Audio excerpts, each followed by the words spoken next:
Episode 75। लड़कीबाज लड़का। जन्य ने रिधिमा का हाथ कस के पकड़ लिया था। उसने सोच लिया था आज रिधिमा की खैर नहीं। रिधिमा ने उसका बहुत माथा घुमा लिया, पर अपने बॉडीगार्ड हीरो को कौन समझाए, असली माथा तो अब घूमने वाला था। रिधिमा जन्य के हाथ पकड़ने से डर गई थी, ऊपर से जन्य गुस्से में और खतरनाक लग रहा था। रिधिमा सोच रही थी कि कैसे जन्य से बचे कि उसके दिमाग में फिर जन्य को चूना लगा के भागने का आइडिया आया। जन्य रिधिमा का हाथ पकड़े आगे ही बढ़ा था कि रिधिमा ने जल्दी से झुक के वही रखी वरमाला उठाई और पीछे से जन्य के गले में डाल दी। जन्य के कदम रुक गए और वो सिर नीचे करके वरमाला को देखने लगा। जन्य के जबड़े सख्त हो गए थे। वो रिधिमा की तरफ घूमा तो रिधिमा ने बिना मौका गवाए जन्य के बालों में सुंदर भर दिया। जन्य की आंखें फट गई, ये क्या था?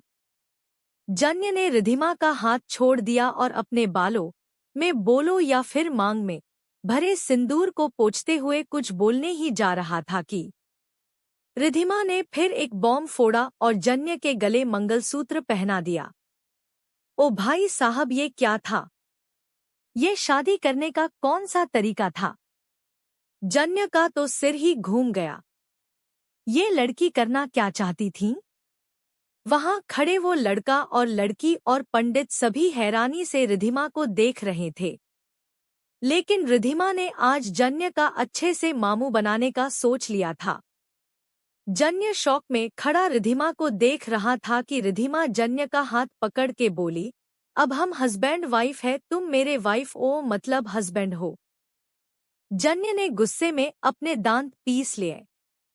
रिधिमा आगे बोली, अरे परेशान मत हो, तुम्हारी बीवी डॉक्टर हुई तो क्या हुआ, तुम्हारा जेंडर चेंज थोड़ी ना कर दूंगी। जैसे भी तुम्हारी बॉडी पर लड़की वाले फीचर अच्छे नहीं लगेंगे। जन्य के अंदर तो गुस्से से आग फूटने लगी, बस उसने रिधिमा जलनी बाकी थी। जन्य गुस्से में पागल हुआ जा रहा था। उसने गुस्से में रिधिमा का हाथ झटका और अपने गले से मंगलसूत्र खींच के निकाल लिया। रिधिमा डर से कुछ कदम पीछे हो गई। जन्य ने गुस्से में रिधिमा को देखा और सीधा जिस हाथ में उसके मंगलसूत्र था उसकी हाथ से रिधिमा का गला पकड़ के दबाते हुए बोला, तुम मेरे गुस्से को चरम सीमा तक ना ले जाओ कि तुमको मारने में मैं अपनी हैवानियत दिखाऊं। रिधिमा मचल पड़ी और जन्य के हाथ में मारते हुए बोली, तुम अपनी पत्नी को मारोगे, पाप लगेगा। जन्य ने गुस्से में अपना सिर रिधिमा के सिर पर जोर से मारा तो रिधिमा चीख पड़ी। जन्य फिर बोला, अपनी बकवास बंद करो। रिधिमा की आंखों से आंसू आ गए। उसको बहुत जोर से सिर पर लगी थी और जन्य ने उसका गला भी कस के पकड़ा हुआ था। रिधिमा दर्द से चिल्ला रही थी और जन्य बस आज उसकी जान आज बस निकालने ही वाला था कि धनराज जी और निहारिका जी वहां आ गए और जन्य को देखते हुए बोले, जन्य ये क्या हो रहा है? जन्य ने सिर घुमा के निहारिका जी की तरफ देखा तो तुरंत रिधिमा का गला छोड़ दिया। रिधिमा लंबी लंबी सांसें लेने लगी। निहारिका जी समझ नहीं पा रही थी कि वहां चल क्या रहा है, तो वो जन्य से सवाल करते हुए बोली, जन्य क्या तुम मुझे समझाओगे ये सब आखिर क्या हो रहा है? तुम इस लड़की को क्यों मार रहे थे? रिधिमा जो अब सच में गुस्से में आ चुकी थी और उसने जन्य को अच्छे से सबक सिखाने का सोच लिया था, उसने जन्य की बैंड बजाने के लिए एक प्लान सोचा और रो तो वो पहले से रही थी, तो उसको रोने का नाटक करना नहीं पड़ा। रिधिमा भाग के निहारिका जी के पास आई और रोते हुए बोली, आंटी आप जन्य की मॉम है। निहारिका जी ने एक नज़र जन्य को देखा, फिर अपनी पलकें झपका दी। रिधिमा नाटक करते हुए बोली, आंटी समझाइए अपने लड़के को, पहले मुझसे जबरदस्ती शादी कर ली, अब उस शादी को मानने से इनकार कर रहा है। जन्य की आंखें बड़ी हो गई, वो जल्दी से आगे आया और बोला, ये लड़की झूठ बोल रही है। रिधिमा तुरंत बोली, मैं झूठ बोल रही हूँ? तुमने मुझसे शादी करने के लिए इन कपल की शादी की लंका लगा दी। अगर आपको विश्वास न हो तो उनसे ही पूछ लो, ये चाकू लेकर आया था कि नहीं। निहारिका जी और धनराज जी दोनों उन लड़के लड़की की तरफ देखने लगे। रिधिमा ने बातों को ऐसे घुमा के बोला था कि उन लड़के लड़की को अपना सिर हाँ में ही हिलाना पड़ा। रिधिमा मुस्कुरा दी पर उसने अपनी मुस्कान किसी के सामने आने नहीं दी। रिधिमा एक डॉक्टर थी और बातों को घुमा के कैसे सामने वाले को अपनी बातों में फंसाना है वो अच्छे से जानती थी। उसकी ये अपनी कला थी। जन्य तो शौक में रिधिमा को देख रहा था। निहारिका जी ने फिर एक नजर रिधिमा को देखा जिसके बालों में सिंदूर भरा था। जन्य ने जब रिधिमा के सिर पर सिर मारा था तो रिधिमा बालों में जन्य के बालों से सिंदूर लग गया था। निहारिका जी की नजर फिर रिधिमा के गले में गई जिसमें उसकी चेन से मंगलसूत्र फंसा हुआ था जो रिधिमा ने जन्य को पहनाया था। और जब जन्य ने मंगलसूत्र खींच के रिधिमा का गला पकड़ा तो वो रिधिमा की चेन में फंस के रह गया था। निहारिका जी ने गहरी सांस ली और रिधिमा से बोली, तो जन्य ने तुमसे जबरदस्ती शादी कर ली। रिधिमा ने तुरंत अपना सिर हाँ में हिला दिया। उसको लगा था ये जन्य की मॉम है और जन्य ने किसी भी लड़की से शादी कर ली तो वो जन्य की अच्छे से क्लास लगाएगी। लेकिन रिधिमा कहाँ जानती थी अपनी स्टोरी की सासू माँ सुपर हॉट है। जब वो अपने बेटा का नशे में फायदा उठा के शादी करवा सकती है तो उनकी नजरों में जन्य ने तो वैसे ही रिधिमा से शादी कर ली थी। निहारिका जी ने रिधिमा के गले से मंगलसूत्र निकला तो रिधिमा उनको देखने लगी। उसको भी नहीं पता था इसके गले में मंगलसूत्र फंसा है। निहारिका जी ने मंगलसूत्र लिया और जन्य के ऊपर गुस्सा करते हुए बोली, मंगलसूत्र भी ठीक नहीं पहना सकते। शादी जबरदस्ती करो या चाकू की नोक पर, सारे रस्मों रिवाज अच्छे से होने चाहिए।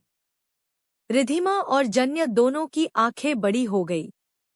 जन्य जल्दी से बोला, आंटी ये लड़की झूठ बोल रही है, हमारी कोई शादी नहीं हुई। बेचारी रिधिमा तो शौक में जा चुकी थी। ये कैसी माँ थी, अपने बेटे का साथ दे रही थी। रिधिमा तो शौक में ये तक नहीं सुन पाई कि जन्य ने निहारिका जी को आंटी बोला। निहारिका जी फिर जन्य को गुस्से में देखते हुए बोली, मुझे तुम्हारी कोई दलील नहीं सुनी। मैं एक वकील रह चुकी हूँ, मैं सबूत पर विश्वास रखती हूँ और सबूत ये बोलते हैं कि तुम्हारी और इस लड़की की शादी हो गई है। जन्य के तो होश उड़ गए। वो अपना सिरना में हिलाते हुए बोला, आंटी आप गलत समझ रही हैं। निहारिका जी ने अपनी आंखें छोटी कर ली और बोली, गलत सही तुम मुझे ना समझाओ, देखा मैंने तुम कैसे इस लड़की के पीछे भाग रहे थे। जन्य फिर कोशिश करते हुए बोला, आंटी आप डॉट। लेकिन निहारिका जी थोड़ी तेज आवाज में बोली, तुम अब चुप रहो, शांति से मंडप पर बैठो और अच्छे से मंगलसूत्र पहनाओ। जन्य के तो होश उड़ गए। वो निहारिका जी को कुछ समझाता उससे पहले निहारिका जी उसके सामने से हट के रिधिमा के पास आ गई। रिधिमा अभी तक शौक में थी, उसको तो ये तक खबर नहीं थी उसके ऐसे ही गुस्से में बोले झूठ का क्या रायता फैलने वाला था। निहारिका जी के हाथ पकड़ने से रिधिमा अपने होश में आई और उनको देखने लगी।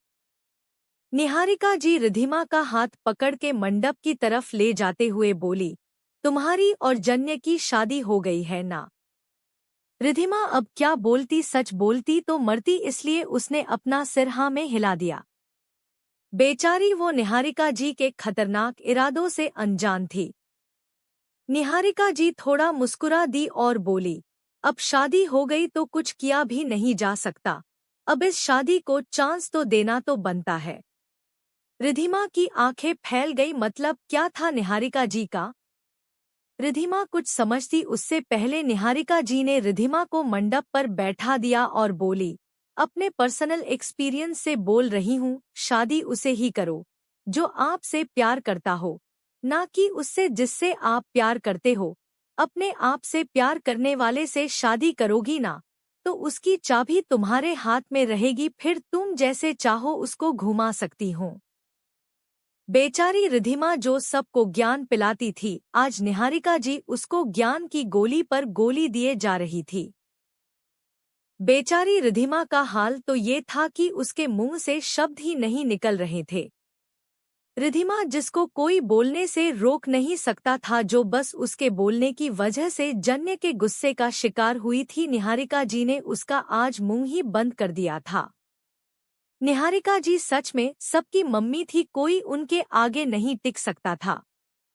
निहारिका जी ने रिधिमा को शांत देखा तो उनको लगा रिधिमा इस रिश्ते को चांस देने के लिए मान गई, लेकिन अब अपनी सासू माँ को कौन समझाए। ये तो बिजली के झटके लगने के बाद की शांति थी, जैसे बिजली के झटके लगने के बाद इंसान थोड़ी देर सुन्न पड़ जाता है कि करे क्या।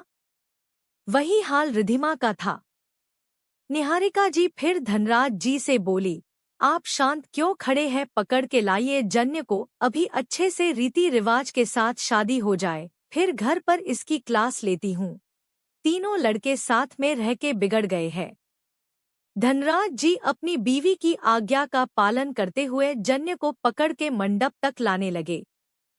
जन्य बेचारा बार बार न में सिर हिलाते हुए धनराज जी से बोलने लगा, अंकल आप तो समझो, ये लड़की झूठ बोल रही है, मैंने कोई शादी नहीं की इससे। आप तो मुझे इतने टाइम से जानते हो, मैं क्या आपको लड़कीबाज लड़का लगता हूँ? लड़कीबाज लड़का? बेचारा जन्य भावनाओं में बह के क्या बोल गया उसको ही खबर नहीं थी। धनराज जी जन्य की बात सुन के रुक गए और उसको हैरानी से देखने लगे। जन्य जल्दी से अपनी बात ठीक करते हुए बोला, अरे मतलब अंकल आपको मुझे देख के लगता है मैं कभी किसी लड़की से शादी कर सकता हूँ? धनराज जी जन्य को घूरते हुए बोले, तो क्या तुमको लड़के पसंद है? फिर इस लड़की से शादी क्यों की? जन्य ने बेचारों सा मुंह बना लिया और बोला, अंकल मुझे कोई नहीं पसंद और मैंने इस लड़की से शादी नहीं की, मेरा विश्वास कीजिए। धनराज जी बोले, देखो बेटा, वकील साहिबा ने सबूत देख के अपना पक्ष रख दिया। अब तुम्हारे पास अपने पक्ष में रखने के लिए कोई दलील हो तो कुछ हो सकता है। जन्य, अंकल प्लीज मेरी बात पर विश्वास कीजिए। धनराज जी, बेटा कोर्ट सबूत मानता है, कोई सबूत नहीं तो तुम ये केस हारते हो। जन्य, अंकल प्लीज। धनराज जी, बेटा देखो अभी तो बस वकील साहिबा ने बस सजा क्या होगी ये डिसाइड किया है। अब वकील साहिबा हमारे घर की जज बन चुकी है, अब जज जो फैसला ले लिया वो तो मानना पड़ेगा, वरना सजा के साथ जुर्माना भी भरना पड़ सकता है। धनराज जी और जन्य बात कर रहे थे कि निहारिका जी तेज आवाज में बोली, आप जन्य को ला रहे हैं कि मैं लाऊं? धनराज जी जन्य को खींच के मंडप की तरफ ले जाते हुए बोले, अरे आप क्यों कष्ट कर रही है, हम हैं ना, अभी लाते हैं। बोलते हुए धनराज जी जन्य को मंडप के पास लाए और जबरदस्ती जन्य को रिधिमा के बगल में बैठा दिया। निहारिका जी खुश हो गई और पंडित जी से बोली, पंडित जी आपने वैसे तो मंत्र पढ़ दिए होंगे, एक बार फिर से पढ़ दीजिए जिससे अच्छे से सिंदूर और मंगलसूत्र की रस्म हो जाए। पंडित जी को वैसे ही ये सब पागलों की फौज लग रहे थे। उन्होंने मंत्र पढ़ के इन सबको यहाँ से रवाना करना ज्यादा अच्छा समझा। पंडित जी ने मंत्र पढ़ना शुरू किया तो जन्य फिर निहारिका जी को समझाने की कोशिश करने लगा, लेकिन निहारिका जी कुछ सुनने वाली थी क्या? उन्होंने जन्य का हाथ पकड़ा और जबरदस्ती रिधिमा की मांग में सिंदूर भरवा दिया। रिधिमा और सदमे में चली गई। उस बेचारी को तो अपना पक्ष रखने का मौका तक नहीं मिला, लेकिन ये झूठ जो अब सच में बदल चुका था, इस झूठ का रायता तो रिधिमा ने ही फैलाया था, तो अब रायते को पोछे से उसको ही साफ करना पड़ेगा ना। निहारिका जी ने फिर जन्य के हाथों से रिधिमा को मंगलसूत्र पहनवा दिया। जन्य गुस्से में रिधिमा को देखने लगा, उसका दिल तो कर रहा था रिधिमा का सिर पकड़े और सामने जल रहे हवन कुंड में घुसा दे, पर अब कुछ हो सकता था क्या? उसका बकरा कट चुका था। रिधिमा अभी शांत थी, पर क्या बाद में रहने वाली थी? ना, बिल्कुल भी ना। निहारिका जी ने फिर दोनों को खड़ा किया और बोली, अब लगे हाथ फेरे भी ले हो लो तुम दोनों। जन्य ने फिर कुछ बोलने की कोशिश की, पर निहारिका जी चिल्लाते हुए बोली, चुप, जितना बोला जाए बस उतना करो, समझें? तुम्हारी खबर घर पर लूंगी, तब जितनी दलीलें देनी हो दे देना। निहारिका जी ने फिर अपनी जिद में दोनों की पूरी शादी करवा दी और दोनों को अपने साथ अधिप के घर ले गई। रिधिमा अभी तक सदमे में जन्य के साथ कार की पीछे सीट पर बैठी थी कि जन्य को रिधिमा का उसके बगल में बैठना बर्दाश्त नहीं हुआ और उसने रिधिमा के पैर पर जोर से पैर मारा। रिधिमा चीख पड़ी। निहारिका जी पीछे पलट के रिधिमा को देखते हुए बोली, क्या हुआ बेटा? पर रिधिमा कुछ बोलती उससे पहले जन्य चिढ़ते हुए बोला, फूल माला में कीड़ा था, उसने ही काट लिया। निहारिका जी बोली, अरे तो बेटा वरमाला उतार दो। रिधिमा ने बस सिर हिला दिया और जन्य को घूर के देखने लगी। जन्य गुस्से में बोला, बहुत शौक है ना तुमको मुझसे शादी करने का? तुम बस कुछ देर रुको, आज तुमको जीते जी नरक के दर्शन होंगे। रिधिमा जो अभी तक शांत थी, उसके गुस्से का बांध अब टूट गया और वो भी गुस्से में जन्य के पैर में अपनी सैंडल गड़ाते हुए बोली, ओए चुप घोंचू, दिमाग की लस्सी मत बना, वैसे ही दही जमा हुआ है तूने, और उंगली की न तो बाय गॉड यहीं तेरा पोस्टमार्टम कर दूंगी, तेरी फैमिली फिर तुझे पन्नी में भर के ले जाएगी। जन्य ने गुस्से में अपनी मुट्ठी कस ली और रिधिमा को उंगली दिखा के कुछ बोलने जा रहा था कि रिधिमा ने जन्य की उंगली में कस के काट लिया। इस बार जन्य चीख पड़ा तो निहारिका जी फिर जन्य की तरफ देख के बोली, अब तुम क्यों चीखे? इस बार जन्य की तरफ से रिधिमा बोली, वो इसकी फूलमाला में भी कीड़ा था, उसने काट लिया। निहारिका जी मुस्कुरा के बोली, अभी नई नई शादी हुई है ना, अभी बहुत कीड़े काटेंगे। रिधिमा ने अपना मुंह हैरानी से खोल लिया, पर जन्य गुस्से में आंखें बड़ी करके रिधिमा को देखने लगा। रिधिमा की नजर जन्य पर गई तो उसने मुंह टेढ़ा कर लिया और बोली, घूर मत, गुस्से में दिमाग गर्म है, मैं कहीं तुझे चलती गाड़ी से धक्का दे दूं, उससे अच्छा है शांति से बैठ और मुझे सोचने दे, तेरे जैसे घोंचू से इस शादी वाले रिश्ते से कैसे बचूं। जन्य आंखें बड़ी करे बस रिधिमा को देखता रह गया। रिधिमा कैसे बात कर रही है उससे, गुस्सा तो वो था ना, चिल्लाना तो उसको चाहिए ना, झूठ तो रिधिमा ने बोला ना। पर जन्य द बॉडीगार्ड को कौन समझाए, अब उनके लात खाने के दिन आ गए हैं, वो भी बस रिधिमा से नहीं तनय से भी तनय क्या छोड़ने वाला है जन्य को। जन्य ने उसको इतनी लातें मारी, अब उसका टाइम आ गया। एपिसोड 76 आवारागर्दी। कुछ ही देर में सभी घर पहुंच गए। जन्य तो वैसे ही गुस्से में था, बस धनराज जी और निहारिका जी की वजह से शांत था। निहारिका जी घर के अंदर जा रही थी और रिधिमा और जन्य उनके पीछे चल रहे थे कि निहारिका जी रुकी और दोनों से बोली, तुम दोनों यही रुको, मैं गृह प्रवेश की तैयारी करती हूँ। ये जन्य का घर नहीं हुआ तो क्या हुआ? तीनों भाई जैसे हैं, अधिप का घर भी जन्य का ही समझो। रिधिमा थोड़ी कंफ्यूज हो गई, लेकिन अधिप नाम सुन के वो थोड़ा सोच में पड़ गई थी। निहारिका जी धनराज जी के साथ अंदर चली गई। उनका अंदर जाना था कि जन्य ने गुस्से में रिधिमा की गर्दन पीछे से पकड़ ली और बोला, बस अंकल आंटी को जाने दो, तुम्हारी कसम, यही गाड़ दूंगा तुमको। रिधिमा की आंखें बड़ी हो गई, वो हैरानी से बोली, अंकल आंटी डॉट। जन्य ने अपने दांत पीस लिए। रिधिमा शौक में कुछ सोचते हुए बोली, ये तुम्हारे पेरेंट्स नहीं है। रिधिमा को अभी तक लग रहा था वो जन्य के पेरेंट्स है। जन्य ने गुस्से में रिधिमा का सिर दीवार पर दे मारा। रिधिमा चीख पड़ी और पलट के गुस्से में जन्य को देखने लगी। जन्य भी गुस्से में उसको देख रहा था। रिधिमा ने गुस्से में जन्य को उंगली दिखाते हुए कहा, तुमने ये अच्छा नहीं किया। जन्य ने रिधिमा की उंगली पकड़ी और मरोड़ते हुए बोला, इससे कहीं ज्यादा अच्छा कुछ ही देर में तुम्हारे साथ होगा, तुम बस अपनी आखिरी गिनती गिनो। रिधिमा फिर दर्द से चीख पड़ी और जोर से जन्य के पैर में पैर मारा, तो जन्य ने रिधिमा की उंगली छोड़ दी।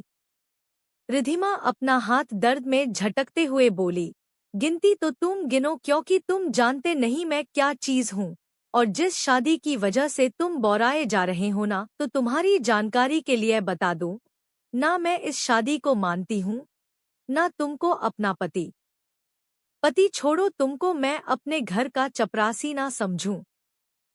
वो तो तुम्हारे नसीब अच्छे हैं जो कुछ ही देर सही तुमको मेरा हस्बैंड कहलाने का मौका मिला, पर ज्यादा देर ये नहीं रहेगा।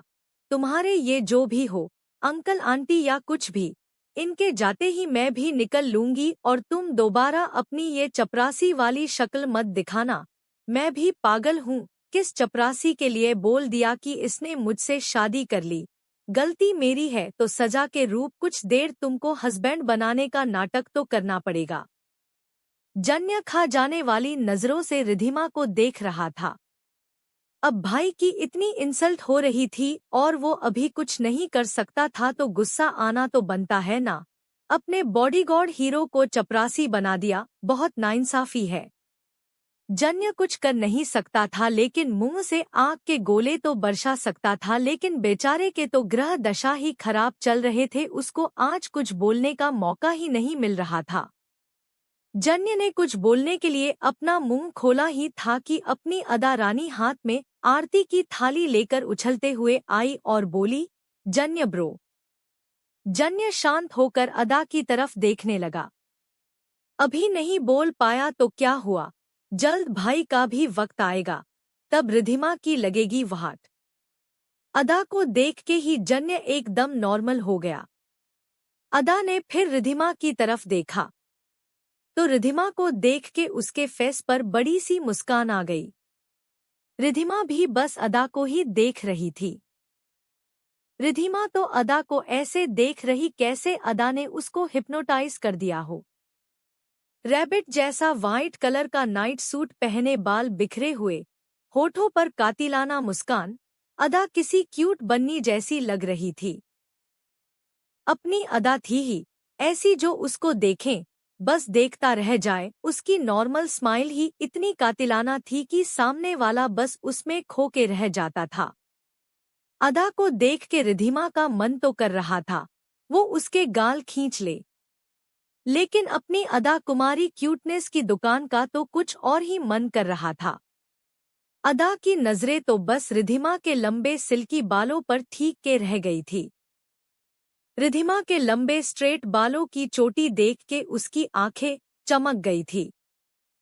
अदा को अपने बाल चिड़िया के घोंसला लगते थे, ऊपर से अधिप उसके बाल बांधता भी नहीं, तो उसको अपने बालों से उलझन होती थी।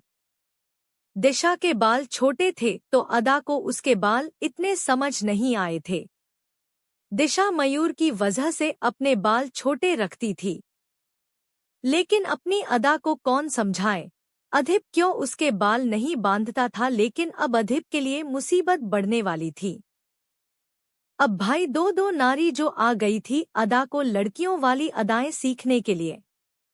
लेकिन जो भी हो, आज रिधिमा के बाल देख के अदा की क्यूटनेस बाहर आ गई और वो रिधिमा का गृह प्रवेश छोड़ के रिधिमा के बालों में लाइन मारते हुए बोली, वाओ कितने सिल्की बाल है। रिधिमा अपनी सोच से बाहर आई और अदा का ऐसा बिहेव देख के उसने अपनी आंखें छोटी कर ली। अदा खुद इतनी क्यूट थी और उसके बाल अच्छे बोल रही थी। रिधिमा को लगा कहीं अदा उसकी फिरकी तो नहीं ले रही, पर रिधिमा कुछ बोलती उससे पहले जन्य ने तुरंत अदा को अपने साइड घुमा लिया और उसके हाथ से आरती की थाली लेते हुए बोला, बच्ची तुम यहाँ क्या कर रही हो? बोला है ना तुमको आग से दूर रहना है। रिधिमा जन्य की तरफ देखने लगी।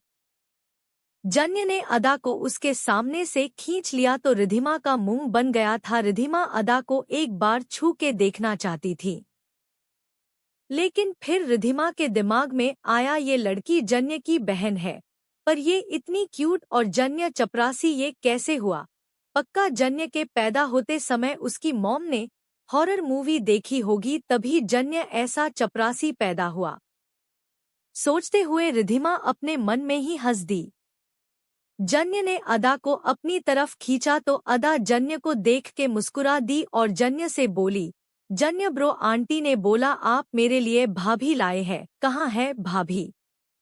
रिधिमा ने अजीब सा मुंह बना लिया और वो फिर कंफ्यूज हो गई। एक तो अदा भाभी ऐसे मांग रही थी जैसे कोई चीज मांग रही हो, ऊपर से इतनी बड़ी लड़की को नहीं पता भाभी कोई चीज नहीं इंसान होती है। ये इस लड़की को मैं दिखाई नहीं दे रही हूँ, सोचते हुए रिधिमा थोड़ा चिढ़ गई। क्यूटनेस अपनी जगह थी, लेकिन अदा का ऐसे बोलना रिधिमा को लग रहा था अदा उसकी खुले आम मौज ले रही है। रिधिमा ने मुंह बना के अदा को देखा, फिर जन्य को देखते हुए मन में बोली, ये तो पागल है ही, इसकी बहन भी पागल है। रिधिमा सोच रही थी कि दिशा पीछे से आई और अदा के बाल बिगाड़ते हुए रिधिमा की तरफ उंगली करके बोली, ये भाभी हैं। अदा ने अपना सिर ऊपर करके दिशा को देखा, फिर रिधिमा की तरफ देख के बोली, ओ मतलब जैसे आप भाभी माँ हो वैसे ये बस भाभी है। दिशा मुस्कुरा के बोली, बिल्कुल सही। चलो अब जल्दी से गृह प्रवेश करो, मम्मी जी अंदर सबको बुला रही है। अदा ने अपना सिर हिला दिया और तिलक करने के लिए रोली अपने हाथ में ली और जन्य को लगाने के लिए हाथ आगे बढ़ाया। जन्य का मन तो नहीं था इन सब बकवास चीजों को करने के लिए, लेकिन वो अदा का दिल तोड़ नहीं सकता था। अदा बहुत खुश थी इस रस्म को लेकर, खुशी उसके फेस से टपक रही थी। जन्य आगे आ गया पर रिधिमा अभी भी कंफ्यूजन में खड़ी अदा को देख रही थी। उसको अदा कुछ समझ में नहीं आई थी, लेकिन वो अभी अदा के सच से वाकिफ भी कहाँ थी। रिधिमा चुपचाप दूर खड़ी थी तो जन्य ने उसका हाथ पकड़ के अपने बगल में खड़ा कर लिया, तो रिधिमा जन्य को घूर के देखने लगी। जन्य ने रिधिमा का हाथ कस के दबाया और धीरे से बोला, जब तमाशा कर ही दिया है तो उसको अच्छे से पूरा करो। तुम्हारी वजह से बच्ची के फेस से मुस्कान गायब हुई तो तुम्हारा फेस बिगाड़ दूंगा। रिधिमा अपना खून जला के रह गई पर कुछ बोली नहीं। दिशा की मदद से अदा ने सारी रस्म की और जन्य रिधिमा को लेकर अंदर आ गया। लेकिन रिधिमा का अंदर आना था कि अदा रिधिमा की गोद में चढ़ गई। रिधिमा की आंखें फैल गई। उसको ऐसा लगा जैसे उसके ऊपर आतंकी हमला हो गया। वो भी पहले अदा को हग करना चाहती थी, लेकिन ये थोड़ा ज्यादा खतरनाक हग नहीं था। अदा ने कस के रिधिमा के गले को पकड़ लिया और इधर उधर हिलाते हुए बोली, जन्य ब्रो की भाभी आपका वेलकम है। जन्य ब्रो की भाभी डॉट। दिशा ने अदा की बात सुन के अपना सिर पीट लिया और अदा को रिधिमा की गोद से उतारते हुए रिधिमा से बोली, सॉरी अभी ये बच्ची है, इसको समझ नहीं है। रिधिमा ने अजीब सा मुंह बना लिया और मन में बोली, 17 साल की लड़की बच्ची, लगता है पूरा खानदान पागल है। रिधिमा तू कहाँ फंस गई रे, भाग ले बेटा, इससे पहले ये सब मिल के तुझे पागल बना दे। इस बच्ची की क्यूटनेस पर मत जा, ये फिरकी लेने में कम नहीं है। कि तभी अदा की आवाज रिधिमा के कानों में पड़ी, जो दिशा से बोल रही थी, भाभी माँ लेकिन मैंने तो अच्छे से वेलकम किया। क्यूट तनय ने अभी तो बोला भाभी के ऊपर चढ़ जाना फिर वेलकम बोलना। जन्य ने अपनी आंखें छोटी कर ली। उसको अच्छे से पता था तनय खुद तो अभी ज्यादा कुछ कर नहीं सकता, इसलिए उसने अदा को भेजा उसके जले पर नमक छिड़कने के लिए। जन्य ने दिशा के साइड से अदा को अपने पास खींचा और उसके कंधे पर हाथ रख के अंदर ले जाते हुए बोला, बच्ची क्यूट तनय की बातें मत सुना करो। रिधिमा और दिशा दोनों जन्य को देखने लगी। दिशा फिर रिधिमा से बोली, चलिए। रिधिमा ने कुछ नहीं कहा और दिशा के पीछे चल दी। रिधिमा का मन तो नहीं था, लेकिन वो क्या ही करती। अब गलती की तो झेलना भी तो पड़ेगा। सोच के रिधिमा दिशा के पीछे पीछे हॉल में आई तो निहारिका जी और धनराज जी सोफे पर बैठे थे और तनय और जन्य दोनों उनके सामने सिर नीचे करके खड़े थे। अधिप अभी घर पर नहीं था वरना वो भी लाइन में लगा होता। रिधिमा और दिशा अदा जो निहारिका जी और धनराज जी के बीच में बैठी थी उसके पीछे जाके खड़ी हो गई। निहारिका जी सबके वहां आते ही अपनी लीडर वाली तेज आवाज में जन्य और तनय को देखते हुए बोली, ये सब क्या चल रहा है तुम तीनों लड़कों का? तनय अपनी नजरें उठाते हुए बोला, मॉम 3 नहीं 2। निहारिका जी तनय को घूरते हुए बोली, तुम मुझे ना बताओ, अधिप कुछ कम नहीं है। जब से गिरीश भाई साहब हॉस्पिटल में एडमिट हुए हैं तुम तीनों और बिगड़ गए हो। क्या करते हो, कहाँ रहते हो, किसी को कुछ पता नहीं होता। ये सब चल क्या रहा है? हाँ। तनय मुंह बना के धीरे से बोला, ये तो आप बताओ, लंका तो आपने ही लगा रखी है हम दोनों की। जन्य ने नजरें तिरछी करके तनय को देखा और अपना सिर ना में हिला के खुद से ही बोला, पक्का मार खाएगा और खिलावाएगा भी, सब इसकी वजह से हो रहा है। खुद ने तो शादी की आंटी के दिमाग में मेरी शादी का भूत अलग से सवार करवा दिया। सबसे पहले तो इसको मारूंगा, सब इसकी वजह से हो रहा है। तनय को कुछ बड़बड़ाता देख निहारिका जी बोली, तुम सब बहुत उड़ लिए, अब तुम सब की लगाम कसने के लिए बहुएं ले आई हूँ। अब इधर उधर आवारा गर्दी करते दिखे तो। बोल के निहारिका जी ने अपना सिर पीछे किया और दिशा और रिधिमा को देख के बोली, टांगे तोड़ देना, बाकी तुम सब का केस लड़ने के लिए मैं हूँ यहाँ पर। दिशा मुस्कुरा दी लेकिन रिधिमा ने बेचारों सा मुंह बना लिया। तनय और जन्य ने भी बेचारों सी शक्ल बना ली थी। आवारागर्दी अब दोस्तों के साथ घूमना भी आवारागर्दी में काउंट होने लगा क्या? पर निहारिका जी की बोल्ड पर्सनैलिटी के आगे कोई कुछ बोल सकता था क्या? निहारिका जी ने टाइम देखा पर अधिप अभी तक आया नहीं तो वो अदा को समझाते हुए बोली, तुम भी लगाम कस के रखो अधिप की, इतनी रात हो गई आया नहीं अभी तक, आए तो अच्छे से खबर लेना। अदा ने कुछ सोचा फिर मासूमियत से बोली, पर आंटी खबर तो न्यूज़ एंकर देती है ना।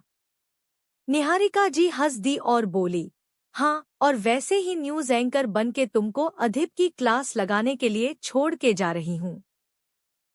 अदा मुस्कुरा के बोली, तो फिर मैं अच्छे से क्लास लगाऊंगी। निहारिका जी बोली, हाँ, और फिर मुझे कॉल करके सबकी खबर भी देना, ओके? ये काम मैं तुम्हारे ऊपर छोड़ती हूँ। अदा ने अच्छे बच्चों जैसे अपना सिर हिला दिया। निहारिका जी उठी तो धनराज जी उनके कान में कुछ बोले तो निहारिका जी मुस्कुरा दी और अपना सिर हाँ में हिला के बोली, ये सही कहा आपने। धनराज की भी मुस्कुरा दिए तो निहारिका जी एक बॉडीगार्ड को आवाज देते हुए बोली, शाखा। निहारिका जी का आवाज देना था कि एक पहाड़ जैसा आदमी वहां आके उनके सामने खड़ा हो गया। ये जन्य का स्पेशल बॉडीगार्ड में से एक था जिसको निहारिका जी और धनराज जी की सेफ्टी के लिए रखा गया था। निहारिका जी शाखा को देखते हुए बोली, आज से तुम्हारी ड्यूटी यहाँ इन तीनों लड़कों पर नजर रखना है, पल पल की अपडेट मुझे चाहिए। बहुओं को जरा भी परेशानी हुई तो तुरंत खबर देना मुझे। शाखा ने ओके कहा तो जन्य गुस्से में उसको देखने लगा, लेकिन शाखा को निहारिका जी के ऑर्डर फॉलो करने को कहा गया था तो वो उनके ही ऑर्डर फॉलो करने वाला था। निहारिका जी फिर दिशा और रिधिमा से मिलके चली गई। वो जैसे गई रिधिमा जो अभी तक ये तमाशा देख रही थी वो चीखते हुए बोली, बस बहुत हुआ, तुम सब पागलों के खानदान के वंशज, एक और मिनट नहीं रहना मुझे यहाँ। जन्य और तनय दोनों रिधिमा को देखने लगे। तनय के फेस पर डेविल स्माइल थी। तनय रिधिमा के एटीट्यूड से समझ गया था अब तो जन्य की वोट लगना पक्का, अब तो उसे और मजा आएगा। पर जन्य ने गुस्से में अपनी मुट्ठी कस ली थी। लेकिन रिधिमा जाने के लिए पलटी ही थी कि बाहर से अधिप अंदर आया। अधिप को देख के रिधिमा की आंखें 10 नहीं 50 हो गई और वो चीख पड़ी, आ अधिप खन्ना। सभी उसकी चीख सुन के डर गए। अधिप भी हैरानी से वहीं पर रुक गया। रिधिमा अधिप को देख के चीखते हुए उसकी तरफ भागी। सभी रिधिमा को आंखें बड़ी करे देख रहे थे। अदा तो डर से जन्य की गोद में ही चढ़ गई थी। तनय भी मुंह खोले रिधिमा को देख रहा था। हाल जंगल में नए आए जानवर जैसा था, जिसको सभी घूरते रहते हैं, और इस जंगल में नया जानवर रिधिमा थी। रिधिमा अधिप को हक करने के लिए भाग के उसके पास आ रही थी कि रिधिमा अधिप को हक करती कि अधिप सामने से हट गया और रिधिमा डोर से जाके भीड़ गई। तनय रिधिमा को देख के जोर से हंस दिया। तनय को हंसता देख अदा भी हंसने लगी। दिशा भी मुस्कुरा दी थी, पर जन्य गुस्से में अदा को गोद में लिए खड़ा था। रिधिमा ने अपना सिर पकड़ लिया और फिर मुंह बना के एक नज़र सबको देखा, फिर अपनी भावनाओं को कंट्रोल करते हुए अधिप की तरफ देखा और उसको मुस्कुराते हुए हाय करने लगी। अधिप रिधिमा को आईब्रो चढ़ा के देखने लगा। रिधिमा फिर अपना दर्द भूल के अधिप के सामने हाथ बढ़ाते हुए बोली, ओंग मिस्टर अधिप खन्ना, बाय गॉड मैं आपकी बड़ी सोल्ड वाली फैन हूँ। आपको देख के बता नहीं सकती क्या हो रहा है। अधिप ने गुस्से में अपनी आंखें छोटी कर ली। फैन रिधिमा उसके आसपास भी भटकी तो वो उसका पंखा बना देगा। लेकिन रिधिमा एक्साइटमेंट में आगे बोली, याद है आपको 3 साल पहले प्रोफेसर के साथ आप मेरे कॉलेज आए थे हम लोगों को दवाओं के बारे में नॉलेज देने। अपने समय में अधिप प्रोफेसर के साथ बहुत से कॉलेज गया था। अब उसको रिधिमा का कॉलेज कैसे याद रहता? अधिप ने कोई जवाब नहीं दिया और जन्य और तनय की तरफ देखा, जैसे जानना चाह रहा हो ये नमूना कौन है। लेकिन अधिप ने जैसे अदा को जन्य की गोद में देखा, उसके दिल में आग लग गई। अधिप रिधिमा के साइड से निकला और बड़े कदमों से जन्य की तरफ बढ़ गया। रिधिमा भी अधिप के पीछे चलते हुए बोली, सर मुझे आपके अंडर काम करना है, प्लीज अपना चेला बना लो। अधिप ने कोई रिस्पॉन्स नहीं दिया, उसको तो बस अपनी अदा रानी दिख रही थी। अधिप जन्य के पास आया और अदा को उसकी गोद से छीन के बोला, ये लड़की घर के अंदर कैसे आई? तनय जो मजे ले रहा था वो तपाक से बोला, ये लड़की जन्य की अभी अभी ताजा ताजा बनी हुई बीवी है। अधिप आंखें बड़ी करके जन्य को देखने लगा तो जन्य ने तनय के पेट में कोहनी मारी और बोला, तू चुप कर, सब रायता तेरी वजह से फैला है और घूम लड़की के पीछे, खुद ने तो शादी की और साथ मुझे भी लपेट लिया। तनय ने अपने पेट में हाथ रख लिया और दिशा की तरफ उंगली दिखा के बोला, ओए मैंने कुछ नहीं किया, इस नशेड़ी लड़की ने मेरा काटा। जन्य चीड़ के बोला, तू है ही कटवाने लायक। तनय गुस्से में बोला, अच्छा तो तूने फिर क्यों इस पगलस्तान से शादी की? जन्य चिढ़ते हुए बोला, मैंने की नहीं, जबरदस्ती करवाई गई और मैं अभी इस लड़की को उठा के बाहर भी फेंक आऊंगा।